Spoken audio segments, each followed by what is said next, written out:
여러분, 오늘은요 진심으로 부자가 되고 싶은, 그리고 곧 부자가 될 수 있는 여러분들에게 꼭 들려주고 싶은 이야기를 하려고 합니다. 복리의 마법. 세상에서 가장 부유한 사람들은 한결같이 이 단어를 입에 올리니까요.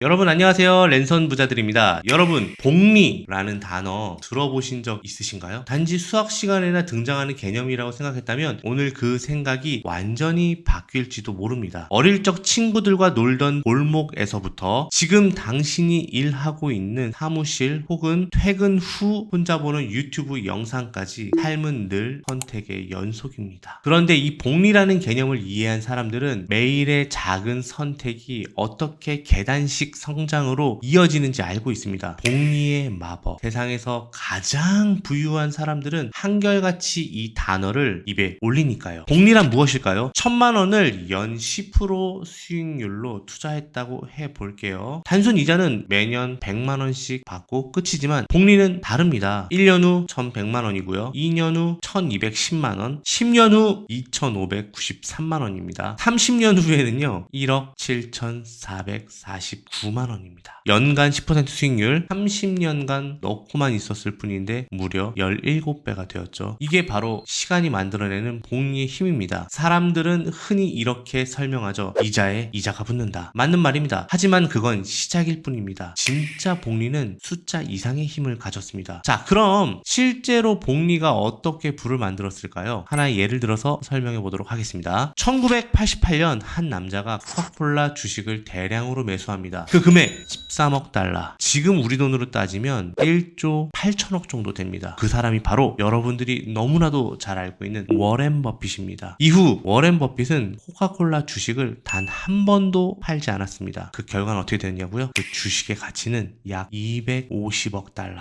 거의 20배가 늘어난 거죠. 그가 매년 받는 배당금만 무려 7억 7천만 달러에 달합니다. 어마어마하죠. 제 기억으로는 코카콜라는 연 3% 정도 되는 배당금을 주고 있어요. 그러니까 배당금의 가치도 20배가 오른 거죠. 매년 거의 투자금만큼 돌려받고 있다는 거예요. 워렌 버핏은 복리를 믿었고 시간에게 모든 것을 맡겼습니다. 단 한 번의 선택이 30년의 부를 만든 겁니다. 그런데 중요한 이야기를 하나 더 해야 합니다. 바로 레버리지라는 겁니다. 이 레버리지는요, 지렛대라는 뜻인데요. 작은 힘으로 큰 무게를 들어 올릴 수 있게 해주는 장치죠. 돈 있는 사람들만 쓰는 말 같다고요? 아니요, 절대 그렇지 않습니다. 지금 당신도 매일 레버리지를 쓰고 있습니다. 단지 여러분들이 의식을 못할 뿐이죠. 예를 들어서 설명해 보도록 하겠습니다. 여러분들이 달리기를 준비를 한다고 한번 해볼게요. 처음에는요 5분 정도만 뛰어도 숨이 턱턱 막힙니다. 하루에 10분씩 달리기만 열심히 하더라도 몸이 적응을 해서 점점 더 빨라질 수 있고, 처음에는 5분밖에 못 뛰던 달리기가 10분, 15분, 30분, 1시간, 6개월 정도 지나면 10km 정도는 거뜬하게 달릴 수 있는 체력이 됩니다. 그럼 그 체력으로 할 수 있는 것들이 되게 많이 늘어나게 되죠. 처음에는 단순히 10분 반복했던 일들이 훨씬 더 다양한 일을 할 수 있게 되면서 복리와 레버리지의 효과를 내주게 될 겁니다. 여러분이 오늘 하루 1%만 성장해도 1년 뒤에는 37배 성장한 사람이 됩니다. 반대로 1%씩 게을러지면요 1년 뒤엔 0이 됩니다. 습관, 신뢰, 지식, 건강, 인간관계, 복리는 모든 것에 작용합니다. 당신이 반복하는 그 작은 무엇, 언젠가는 미래를 정의하게 됩니다. 그리고 이 이야기를 듣는 여러분, 지금 이 순간이 아마 첫 단계일 겁니다. 하루 10분이라도 투자 공부를 하세요. 월 10만 원이라도 여러분들 지식에 써보세요. 여러분이 힘들 때도 계속 쌓이는 것, 그게 바로 복리입니다. 그리고 그 과정을 지렛대처럼 밀어주는 도구가 레버리지입니다. 지난번 2억으로 내 집 마련을 하던 영상에서 레버리지를 가볍게 다뤘었는데요. 그때 레버리지는 투자를 위한 대출이었습니다. 하지만 레버리지는 단순히 돈에만 적용되는 게 아닙니다. 부자들은 이 레버리지를 정말로 다양한 분야에서 사용합니다. 사람의 레버리지는 직원을 통해 시간을 확장합니다. 시스템의 레버리지는 자동화나 AI가 대신 일을 하죠. 브랜드의 레버리지는 이름 하나만으로 고객을 부릅니다. 컨텐츠의 레버리지는 글과 영상이 잠든 시간에도 사람을 모읍니다. 자산가는 이 모든 레버리지를 아주 정교하게 설계합니다. 저의 경우는요, 처음에 혼자 사업을 진행을 했습니다. 합니다. 그런데 혼자 일을 하다 보니까 아무래도 한계가 있다라는 것을 알게 되었어요. 우리가 한 달 동안 벌어들일 수 있는 돈을 생각해 보면은 워킹데이만 따지면 20일 남짓합니다. 아무리 내가 혼자서 열심히 해도 20일 동안 벌 수 있는 돈은 한계가 있습니다. 저는 그래서 레버리지라는 개념을 생각을 했습니다. 바로 직원을 고용을 했죠. 물론 직원 한 명이 저만큼 퍼포먼스를 낼 수 있는 것은 아닙니다. 하지만 제가 성심성의껏 저의 일에 대해서 알려주고 시간이 지날수록 그 직원의 퍼포먼스는 올라가고 저 혼자서 할 수 있었던 업무량에 비해서 훨씬 많은 업무량을 할 수 있게 되었고 생산성은 점점점 늘게 되었습니다. 그 결과 저는 자산이 아닌 시간을 가장 많이 벌게 되었습니다. 제가 한 예를 들어드리니까 어떠십니까? 이해가 쏙 되시죠? 마지막으로 꼭 전하고 싶은 한 문장. 부라는 것은요, 곱게 자라지 않습니다. 부는 일정 시간 동안 멈춘 듯 보이지만 어느 순간 계단을 오르듯 점프를 합니다. 그러니 오늘 작게라도 시작하세요. 복리의 마법은 지금 시작한 사람만 기억합니다.